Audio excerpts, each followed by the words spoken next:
Pero hindi lang magawa yung pareho. Oo, at nakakatakot tignan yung halos 3K na nag-goal lead ni King Kong compared kay Tuzu and even Kelra compared to Super Red. Maganda-ganda yung standing ni Super Red kung yun lang yun. Pero alam naman natin na mas mabigat ang kanyang magiging responsibilidad lalo ngayon na paubos na yung mga tore ng Pro Esports and even yung bottom lane nga hindi na hindi na nakaabot ang 12-minute mark at tingnan mo naman yung damage na nagmula doon kay King Kong sa pangting lipad lang niya.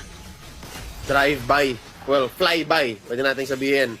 So far, Pro Esports KH still alive. Na-clear niya na yung Lord. Nakabantay lang naman dito si Spider Miles. Naghahatid na naman si King Kong ng isa pang wave sa baba. Mid lane naman, gusto na pagbagsakin ng Fnatic Onyx. There's the glorious pathway. At manggagaling sa gilid si King Kong. Wala na dito na magiging Pride of Ice or even passive. Etong si Saka, sinapatumba na nga siya. Real world manipulation, nilatag-natag doon yung blazing duel. Napakagandang pagkakapatong ng mga skills mula sa Fnatic Onyx. Pero disiplina, punta doon sa torre sa kabila. Uubusin daw muna nila at maiiwasan yung Avatar of the Guardian ni Sorry, I'm Felix. Pero maaabutan niya ba yung kill on to Kirk kasi masasagip pa siya ni Spider Miles?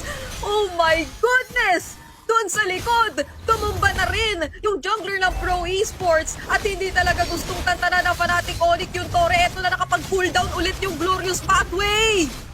Super Red! Nakapag-free hit, Super Friends and Spider Miles kamuntikan na pero makakuha pa rin ng Fnatic Onyx ang minamata nilang inhibitor. So wala na, kalbo na ang base ng Pro Esports. Okay, so Bri, tama ka. Maybe Super Red is a threat. Maybe Super Red can free hit.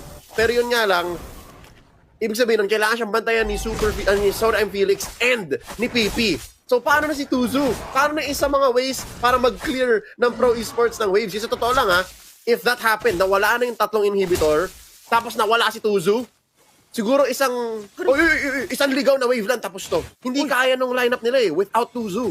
Oo. So, parang kung ako ang matinda ngayon, kung ako si PP ay hindi na ako sure kung ano nga ba ang pinaka magiging objective ko dito, sino yung pinaka gusto kong mamataan. Pero at least for them ay hindi naman na sila naghihiwa-hiwalay. Sabi mo nga ay medyo nagmamalaube na ang kanila nagiging galawan. Pero hindi na pwede na makakalat ulit at makahanap ng Fnatic Onyx yung mga prime targets katulad na lamang noon. BP is down. Naku, wala na nga magiging taga-antabay. Super Red. Mukhang siya na nga yung susunod din na tatargetin nilapagan ng real world manipulation sa muka. At si Sana wala na din. Mukhang wipeout na pala ito for Pro Esports at triple kill para kay Super Prince. Hihintayin na lang nila yung mga minion waves dahil eto na ang pagtatakos sa unang laban na masasaksihan natin.